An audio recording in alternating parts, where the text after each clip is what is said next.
अस्सलामुअलैकुम। Welcome to brain box. ये हमारा लेक्चर 10 है। क्लास 9th की फ़िज़िक्स के चैप्टर 2 का टॉपिक है ग्राफिकल एनालिसिस ऑफ मोशन का part 2 speed time graph. Speed time graph को प्लॉट किया जाता है स्पीड और टाइम के दरमियान, और ये स्पीड टाइम ग्राफ दो मकासद के लिए यूज़फुल होता है। नंबर 1, स्पीड टाइम ग्राफ का जो स्लोप है ये हमें एक्सेलरेशन का मैग्नीट्यूड देता है। नंबर 2, स्पीड टाइम ग्राफ के नीचे जो एरिया होता है उससे हमें डिस्टेंस मिलता है। तो चलें देखते हैं कि स्पीड टाइम ग्राफ का स्लोप हमें किस तरह एक्सेलरेशन देता है। तो ये हम प्लॉट कर रहे हैं स्पीड और टाइम के दरमियान एक graph.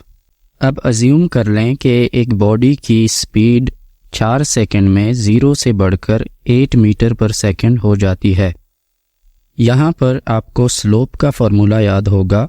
Slope is equal to delta Y divided by delta x.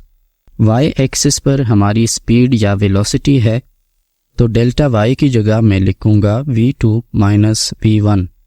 इसी तरह एक्स एक्सिस पर हमने टाइम लिया है, तो इसको हम लिख सकते हैं t2 माइनस t1। और बाय डेफिनीशन अगर आप देखें तो ये एक्सेलरेशन का फॉर्मूला है, तो स्लोप की जगह हम एक्सेलरेशन लिखेंगे।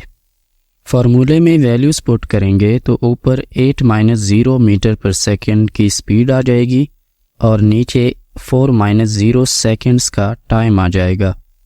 एंड फाइनली हमारी एक्सेलरेशन होगी 2 मीटर पर सेकंड स्क्वायर। और ये एक यूनिफॉर्म एक्सेलरेशन है, क्योंकि यहाँ पर आप देख सकते हैं इस बॉडी की स्पीड में हर 1 सेकंड में 2 मीटर पर सेकंड का चेंज आ रहा है। और अगर आपके ग्राफ में इस तरह एक स्ट्रेट लाइन है तो इसका मतलब ये है कि आपकी जो स्पीड है वो कांस्टेंट है, क्योंकि एक्स एक्सिस पर आपका टाइम गुजर रहा है, लेकिन वाई एक्सिस पर जो स्पीड या वेलोसिटी है वो नहीं बढ़ रही। और जब वेलोसिटी या स्पीड में कोई चेंज नहीं आ रहा तो यहाँ पर कोई एक्सेलरेशन प्रोड्यूस नहीं हो रही। और अगर आपके पास इस तरह का ग्राफ आ रहा है तो ये एक नॉन यूनिफॉर्म एक्सेलरेशन है, क्योंकि यहाँ पर इस बॉडी की स्पीड में 1 सेकंड में ज़्यादा चेंज आ रहा है, दूसरे सेकंड में उससे कम, और तीसरे सेकंड में उससे भी कम चेंज आ रहा है। अब हमें ये देखना है कि स्पीड टाइम ग्राफ के अंडर जो एरिया आता है उससे हमें डिस्टेंस कैसे मिलता है। तो ये हमने वही ग्राफ लिया है जिसमें 4 सेकंड्स का टोटल टाइम है, और 4 सेकंड्स में एक बॉडी की स्पीड 0 मीटर पर सेकंड से बढ़कर 8 मीटर पर सेकंड हो जाती है। यहाँ पर इनिशियल पॉइंट 0 है और फाइनल पॉइंट से हम उसी तरह परपेंडिकुलर्स ड्रॉ करेंगे। और ये जो एरिया है ये एरिया अंडर द ग्राफ कहलाता है, और इसी से हमें डिस्टेंस मिलता है।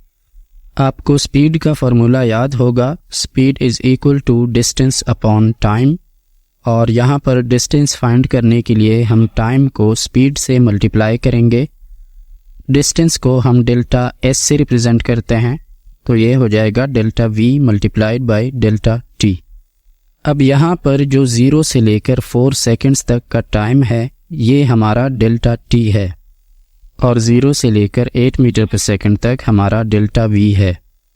और ये जो कलर्ड स्क्वायर है या रेक्टेंगल है हम इसका एरिया फाइंड करेंगे। एरिया आपको पता होगा, इसमें हम लेंथ और विड्थ को आपस में मल्टीप्लाई करते हैं।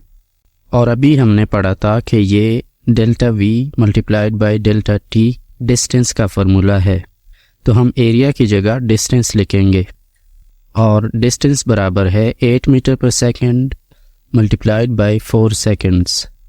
तो हमारा टोटल ट्रेवल डिस्टेंस है 32 मीटर्स। और अगर आपने स्लोप के नीचे ट्रायंगल का एरिया फाइंड करना है तो ट्रायंगल का एरिया है 1/2 multiplied by length into width. इसमें वैल्यूज़ पुट करेंगे तो इसका एरिया होगा 1/2 8 मीटर पर सेकंड मल्टीप्लाइड बाय 4 सेकंड्स। इसका एरिया होगा 16 मीटर, और ये एरिया दरअसल हमारा ट्रेवल्ड डिस्टेंस है जो कि 16 मीटर है। आई होप आपको समझ आई होगी। मज़ीद लेक्चर्स के लिए चैनल को सब्सक्राइब कर दें। आपसे अगले लेक्चर में मुलाकात होगी। तब तक के लिए अल्लाह हाफिज़।